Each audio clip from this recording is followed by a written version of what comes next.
Main program. We have a 2-for-1 special here. Bob Rivers and Dr. John Medina.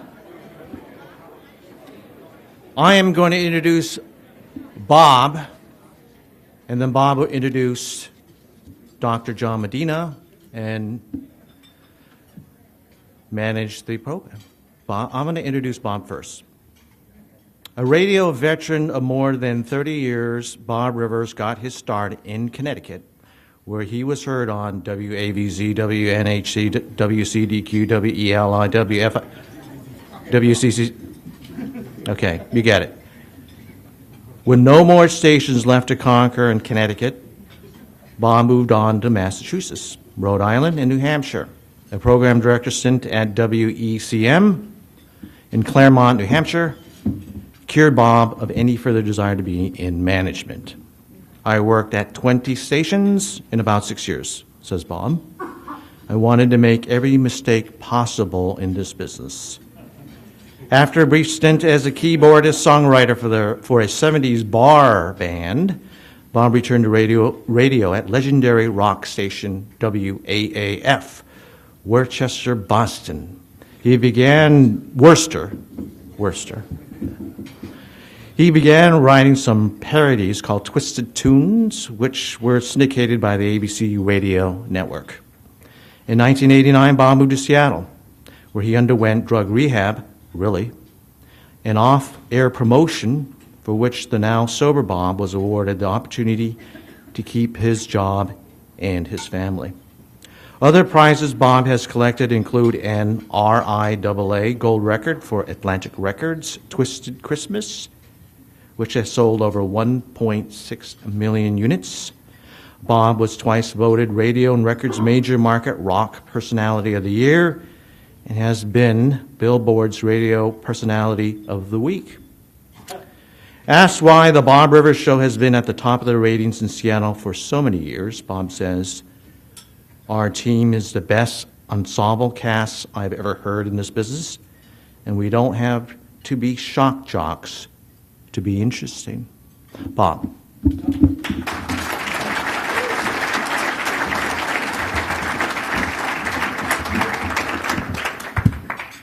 I should really strike that Radio Personality of the Week, since they give it out for the year and the decade and all of that. Wow, this whole thing has been inspiring so far, and we haven't even gotten to the headliner. First of all, thank you all for inviting me. It's a real honor to be here. Although I thought it would be a big meeting, this is, okay, the meetings I've been in would fit on the size of this stage, and most of them end with "keep coming back." When I arrived in Seattle, it was 1989. And yes, I newly got sober here. I also moved here because I thought that would be a great place to raise your family. I don't know why. Something about the recreational opportunities. There seemed to be a strong sense of community and values amongst just about everyone I met. And I have been so blessed and so lucky to be here. I've been on the radio in Seattle for 22 years. And only 3 stations, which is kind of the opposite of my Connecticut experience, if you think about it. And all is great. These days, taking a cue from Paul, I'm blessed, I'm thankful. I also celebrate the success of my kids who were raised here in Seattle. My son Keith is here today. And, my job with my radio show is to try and make you smile a little bit, bring a little information, and, not be too lowbrow. When I say too lowbrow, I'm not sure exactly what that means. I'm trying to find just the right level of lowbrow to keep a job in media. And by God, I think we've got it, actually.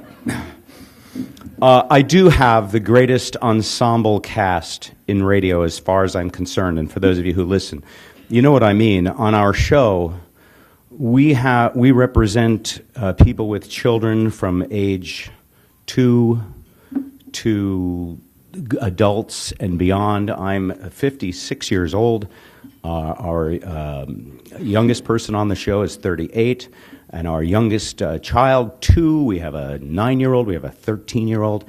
And so one of the things we try to do on the show is explore family issues and explore life issues in a comedic way. We interview guests, we talk about the issues of the day.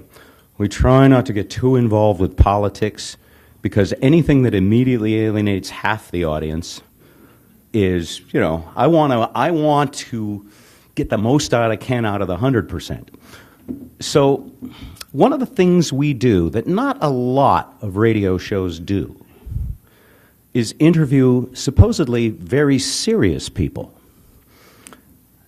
When I moved here, there was a guy on the radio named Jim French. Some of you may remember him. And I actually would enjoy listening to Jim because it was on Cairo, it was the middle of the day, and when a new book was out, he'd have the author in the studio, and he'd spend time talking to the author about why he wrote the book and what, the message of the book was. Over the years, my program directors have been very against me doing serious things on the radio for the reasons I mentioned before about the right amount of lowlife in the media. And yet, some of the interviews we do are some of the most fun and interesting things that I have the privilege to do. How many years ago was it, Eric, when we met John? I'd say it's about 3 years. Roughly about 3 years ago. That's right. That was one station ago. Don't get the wrong idea. We're pretty stable. We just get kicked out every 10 years, so we should be good for a little while. It was about 3 years ago when we were interviewing a brain scientist from the University of Washington named John Medina. He's a molecular biologist, and he had written a book called Brain Rules, 12 Principles for Surviving and Thriving at Work, Home, and School. He's also since followed up with Brain Rules for Baby, which is awesome. I would tell you how long it's been on the New York Times bestseller list, but if I got the facts inaccurate, he'd come screaming down at me because he's very much about accuracy. How long has it been on the bestseller list? It's on for about 9 months. 9 months, New York Times bestseller list. He never minds answering the question. He also wrote a book called Depression, How It Happens and How It's Healed. And I must tell you, I won't get into the personal story, but a friend of mine was seriously depressed and considering suicide. And having lunch with John resulted in meetings with my friend that dramatically altered his life. The reasons I tell you this is that I think not only are you about to meet an incredible man, but the stuff in his books, the tools it gives you to understand how your brain works, can literally not just change your lives, but change the lives of all the people you come in contact with. I'm not the only person who thinks this way, by the way. Before I bring him up, I will say he's not your typical scientist type. The scientists I've interviewed tend to be a little dry, speak kind of slowly, and sort of a monotone voice. They're very non-emotional. If that's what you're expecting, we need a seatbelt for your chair. He's passionate. I heard the phrase service before self, which I assume is one of your mottos, right? That's the other thing about John, is all of the things he talks about are all in service to humanity. He's super scientific. Everything must pass his grump test, his grump factor. But once he has information, he thinks, how can this help people? We are going to get into some interesting things today. Theory of mind was a request made of John. It's one of his amazing observations and discussions about people and how we perceive each other and how our brains work. So without much further ado, because I could talk for 22 years on 3 different radio stations, I want to tell you, please give an extremely warm welcome to John Medina.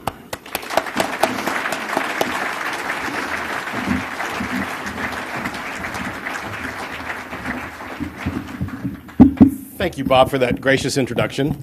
We're going to do something a little different. I'm going to speak for about 6 or 7 minutes, and because Bob and I have been on the radio a number of times together, he's invited me on his show. I've invited him to come back on up when I've spoken for about 6 or 7 minutes, and then we'll have kind of a mini radio interview if that's appropriate. But since I have been asked to speak on this whole idea of theory of mind, why don't I go ahead and give an introduction to that, and then we'll go ahead and get started. I've spent most of my research life as a private research consultant, primarily to biotech companies and pharma. My specialty is the genetics of psychiatric disorders. I'm very interested in how the brain develops in the womb at the level of cell and gene, and then what happens when things screw up and you get a mental health issue, a psychiatric disorder years later. So on the basis of that experience, I've been asked to speak a little bit on how the brain sciences might influence business practice. I'm not sure if there's a subtext in there at all, Paul, but I have to tell you this. We'll run right into my grump factor right immediately. I don't think brain science has anything to say to business practice. So thank you for coming. Great rest of the day. The reasons for that, there's a couple of reasons for it. The first reason is we don't know very much about how the brain works, regardless of what you may have heard. We don't know in real terms how you know how to pick up a glass of water and drink it. We don't know how you know how to pick up a pencil and write your name with it, and if we ever found that out, we'd trigger all kinds of grant money and get lots of prizes and so on. So you might wonder what in the world I'm going to say about theory of mind now for the next 5 minutes because of this. I do believe that brain science should have a practical bent, as Bob was talking about, and here's a question I get asked almost invariably whenever I speak to a business audience. Here it is. Dr. Medina, knowing what's on the minds of my direct reports is very important to me and my team. Is there a cognitive gadget in the human brain that confers on people the ability to manage others? And can you tell me where it is? And can you show me how to work it so I can give it to my board? The answer is no. There is no management area in the brain. Like I said, we still are working on how you get a glass of water. But because I get the question so much, I've decided to try to not to be disingenuous because I think there's a research project we could do together that might tangentially reach that, something that we call theory of mind. I'm going to explain it by giving an illustration. I'll talk about a little bit about what it is, and then, Bob, if you wouldn't mind coming up and we can get started on the conversation. Here it is. This is from my favorite website of all time, trueconfessions.com. You can only write a paragraph about it. There's a parents section for those of you who want to see what American parenting looks like in it, and you can click on it. And every once in a while, you'll find a little paragraph that states very clearly this idea of theory of mind. Here it is. My 2-year-old daughter was so cute today. My husband was watching football, and when his team made a touchdown, he got all excited and pretended to headbutt me, except I didn't expect it, and I moved, so he ended up doing it for real. It hurt. While my husband was busy apologizing profusely, my little daughter brought me her special blanket she never lets go of and her pacifier and shoved the pacifier into my mouth and made me lie down on her special blanket to make me feel better. LOL. That is a powerful example of something that we in the laboratory call theory of mind. And I want to tell you what it is. Theory of mind has 2 gadgets in it. Gadget number 1, on the basis of minimal input, verbal and nonverbal cues, people who have really strong theory of mind have the ability to peer inside someone else's psychological interiors and understand the rewards and punishment systems inside those interiors. It's a form of mind reading. There's no mind reading involved, but it's a very subtle way of being able to look inside someone else's head and understand their motivations and their intentions. You get a theory of their mental state. You get a theory of mind, hence the term. There's a second gadget that goes with it, and the gadget is this. I call it the John Medina second law of marriage. What is obvious to you is obvious to you.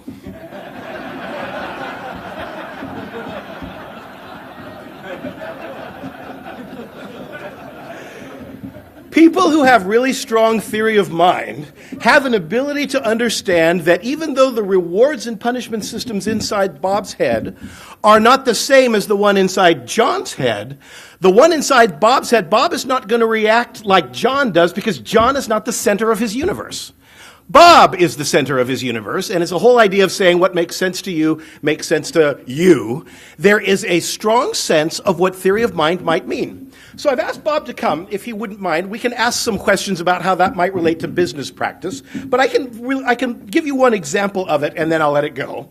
Here is a terrific example of how we know about the neurons of theory of mind. Are you familiar with non-invasive imaging equipment? If I say the word fMRI, PET scans, I assume some of you are familiar. Those of you who aren't, we have an ability to take magnetic fields and pulse them with lots of different things and then see what's called a BOLD signal, blood oxygen level dependent signal. I think it's prostaglandin biosynthesis, but we quibble over details. Here's a way to get at neurons of theory of mind. If I give you this sentence, and I've got you in one of those machines, here's how you'll flatline. And I'll just state it straight out. The king died, and then the queen died. If I give that to you, you flatline. There's nothing big about that. I can make that machine light up like a Christmas tree, actually your brain, in very specific regions, simply by adding two lousy little words at the end of that sentence. Here it is. The king died, and then the queen died of grief. Got it? You now have an idea of the psychological interiors of that relationship, don't you? And the brain takes a look at that and laps that up. And here's the research question that I'll end with. Do people make better managers, to answer the question I get asked, if they have that kind of power and wisdom in their intellectual toolkit? Would they make a better manager if you could screen for theory of mind? Theory of mind is so powerful these days that some people are actually saying that its absence should be the formal definition of autism. So it's a real-life brain scientist and real-life stuff to say, well, maybe there's a screening that could be done. I still don't think brain science has very much to say to business practice, but that's my best shot at it. Thank you very much. Bob, let's get started. Check. All right. May I continue on theory of mind a little bit? You bet. Every time I hear you speak, I'm reminded of some insights, and also I have new questions. The second rule of marriage, of course, also applies in business. What is obvious to me is obvious to me. And when I heard that, I thought, it seemed to explain all of the people that did things that didn't make any sense to me. And I suddenly started to say to myself, oh, maybe I need to look at different people, and instead of, they should get this because I told them, or they should get this because it's obvious to me, which is kind of the same. When you tell people something, tell people what happens when you try to tell people something that is not obvious to them. They get defensive, right? Well, sure. One of the things that's very interesting about the brain is that the brain is actually not interested in learning. It's not interested in business. It's not interested in brain science. And it's not interested in radio. It's interested in surviving. Simple and pure. You could show data that looks a little bit like this. If you are in a conversation and you talk about yourself more than 40% of the time, you begin to lose interest on the other part. The other party begins to disengage from you. If you keep that down to about 30%, where you are actually giving to them, it's one of the interesting things about this motto of yours here at Rotary, this whole idea of service, that if indeed you are going to serve them in a conversation, you would flip that so that only 30% of the time you are talking about yourself, 70% of the time you are using your theory of mind skills to pierce inside their psychological interiors, find out what is interesting to them, and engage them. The odd thing when you do that, when you make it a 70-30 split, 70 them, 30 you, you are often given accolades for being a very engaging conversationalist. You're actually not an engaging conversationalist. You've just started to become a good listener. Different thing. Can you explain why it always feels better to do something good for other people after you did it, instead of when you're thinking about what of a pain in the ass it's going to be to do it? Well, one of the things that's interesting is that if you look from an evolutionary perspective, we should not have survived. If you take a look at our fingernails, they don't do well against paper. Yeah? Take a look at our canines. They don't do well against a cooked, soft T-bone steak. Take a look at our thermal exchanges, which is just hair. we should not have survived. The reason why we survived is because we were able to inculcate and get a series of pro-social behaviors in such fashion that we could create. There's two ways to double your biomass and conquer the world and answer your question this way. You could wait 10, 15, 100 million years and double your biomass. Yeah? Elephants do that. Start out with small, end up with big. Or you could change just a few neurons in your brain, get your theory of mind skills going, and double your biomass, not by getting bigger, but by creating an ally. And if you create an ally, all of a sudden you can work in a coordinated fashion, and pretty soon you have taken over the world and you become its apex predator. So the whole idea of being able to give to someone else, part of that pro-social behavior, very much will allow allies to form. And if you don't form those allies, you're not going to get very far. It's one of the strongest reasons why, now to answer the question. Is that part of evolution? The people who figured out how to form alliances and make them work and successful, i.e. society, are the ones who survive? Yes, and your brain gives you a reward if you do. This is the answer to your question. We call them dopamine lollipops. A dopamine lollipop, dopaminergic system, dopamine is one of the pleasure centers in the brain. If you do something for somebody else, your brain says, thank you very much, and it gives you a little squirt of dopamine, and you have this strong feeling of, that was a nice thing to do. And it was. It made us take over the planet. When I was talking to John one time about dopamine lollipops, he said something that I've never forgotten. The little sound that your device makes when you get an email is a dopamine lollipop. Oh, yes. Mm-hmm. Yes. Someone cares about me. Someone wants me. How many of you have thought about your email or a text message in the last 10 minutes? Go ahead and raise your hand if you don't mind. Probably everybody in this room would raise their hand. Except the ones who had their phone under their table and were checking it while you were saying that. You can actually set up addictive profiles with the fact that if you get an email, what it says to you is that, oh, somebody's paying attention to me, or I have a crisis I need to avert, but it is directed exactly at me. Your brain will give you a dopamine spurt, even if it's an aversive stimulus, and as a result begins to set up, if you're not careful, an addictive profile. One of the most interesting things we've seen in the brain sciences is that we've known for a long time, we call this the highway to hell.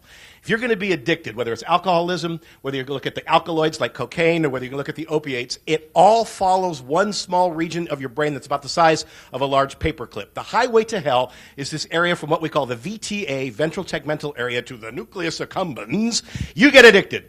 And you get addicted because you get dopamine squirts over and over and over again. Interestingly enough, we now know that you use the same highway to hell, not just for cocaine, not just for heroin, and not just for your email. It's also if you have a pornography addiction, or if you have a gambling addiction. You use the same. There appears to be an addictive center that is this kind of all-purpose gadget tools, and that is certainly used with email.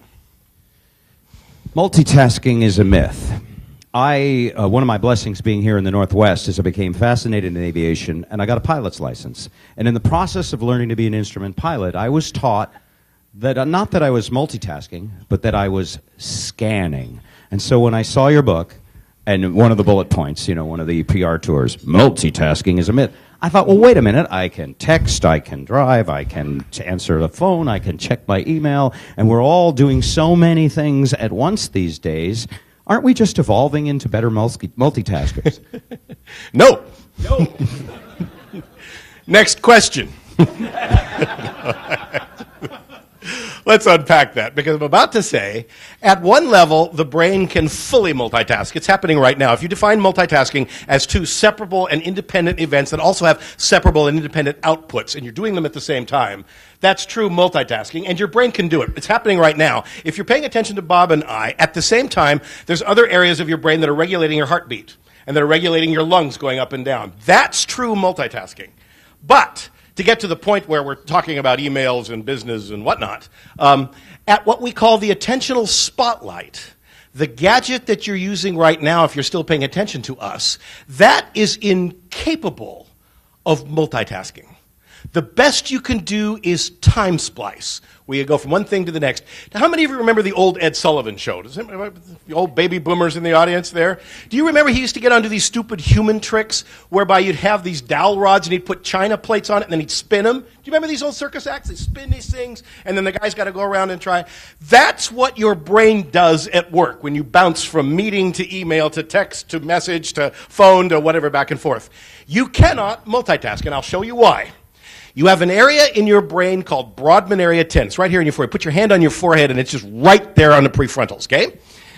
You have another area, if you have ever worn a hairband, put your hand over where that hairband usually is, okay?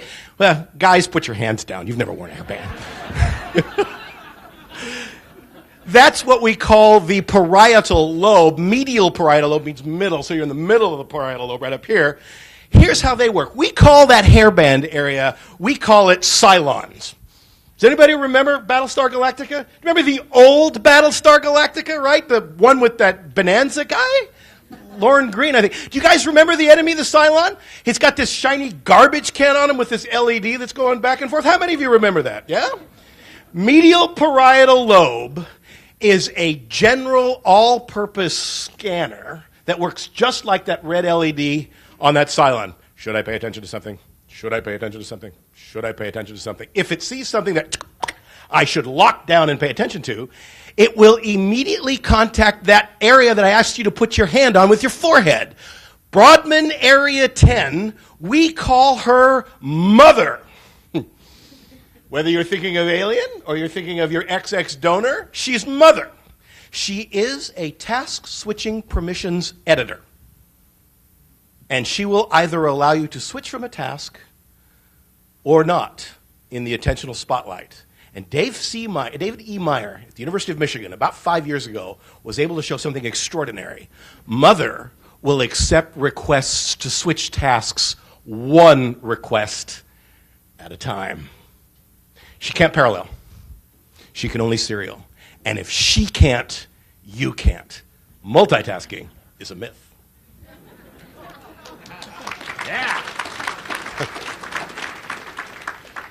In the late 90s and heading into the 2000s and now into today, our lives have been so impacted by technology, the internet, devices, social networking. We now pack more memberships that don't involve face-to-face contact into our day than we ever have before. Good for us, right? No. Next question. We should probably talk about this. There is a literature that is, I think in the research literature, is still pretty immature right now. And what I mean by that is that we're still kind of working out. The question you can ask is, I've often asked it, is Google making us stupid? Okay? The answer is we don't know. There is evidence to suggest that video games are the best thing you've ever done. You can make a better pilot, you make a better surgeon, the more you can work with Code, Medal of Honor, Code of Valor, whatever those things are. Call of Duty is what I'm thinking. All of those games. Oh, and there's all kinds of literature that says it's toxic. It's the worst thing for you if you do it. You're not going to make a good pilot. You're not going to make a good surgeon. And both of those are in the peer review right now. They say contradictory things. And whenever you see that in the research literature, you know almost immediately that the subject is young. We have more to go. We have a lot more research to do before. So the answer, real answer is Google making us stupid? We don't know. But there is one piece of information, which I will share, that is a bit disturbing and was my strong answer when you asked the question. This is from Stanford. It's the work of Ophir and Nass. You should look at Ophir if you want to Google this eventually. O-P-H-I-R-N-A-S-S. Ophir and Nass. They studied undergraduates at Stanford and found something extraordinary at Stanford. There were two types of undergraduate digital natives, all, at Stanford. There was one type that is your classic digital native. Average number of windows open on a screen would be like 14 or 15. They're constantly texting. They're doing math problems, and then they go back and take a cell phone call, then they get on the internet, chat with their friends, and then go to an English problem. Do you know what I'm talking about? Over and over and over. But that's only about half of the people at Stanford. Do you know what another half does, you guys? There's another half that are extraordinary, that actually doesn't look like their generation at all. When they're writing a research paper, they call up Microsoft Word, and they work on that paper until they're done.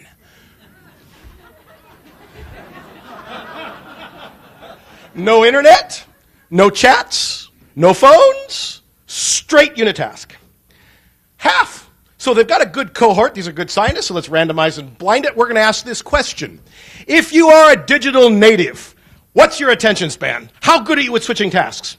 If you were a digital native with 17 windows open, the hypothesis was you were a champion at it, that it was taking your brain into a nice new world and it was going to be great, and that the sluggards, the one who only had the spreadsheet open or just had Microsoft Word open at once, the sluggard was going to be really poor. So they did hooked up eye. You can do this with eye tracking. You can do this with blood flow in the brain. There's lots of ways to look at it. To ask the question, if I put these two types, digital native unitask, digital native hyper, okay, and I interrupt them, how long does it take them to go back to task and refocus? It's a form of executive function testing, okay? Answer is extraordinary. If you are a hyper multitasker with 17 windows open, and I interrupt you, how long does it take you to get back to task? 127 milliseconds. If you are a unitasker, just Microsoft Word open, and I interrupt you, how long does it take you to get back on task? The answer is 67 milliseconds. We think that the digital world is fragmenting the attentional spotlight, making it so busy that when you interrupt it, it has to see through all the other chaff in order to get back to the regular task. That was unexpected. That is not an opinion. That seems to be the way it works. And boy, you shouldn't take my word for it. Let's get the Grum Factor going. It's Ophir and Nass. Go look it up. It happened last year. Well, thank goodness it's only children that are texting all the time instead of the adults who are doing the important business of the world, right? There you go. I'm expecting them to go, no. No. Next question. You have talked with us a bit about children. And tell me about the study you talked about where children are having a sleepover. Oh, yes. Oh, yeah.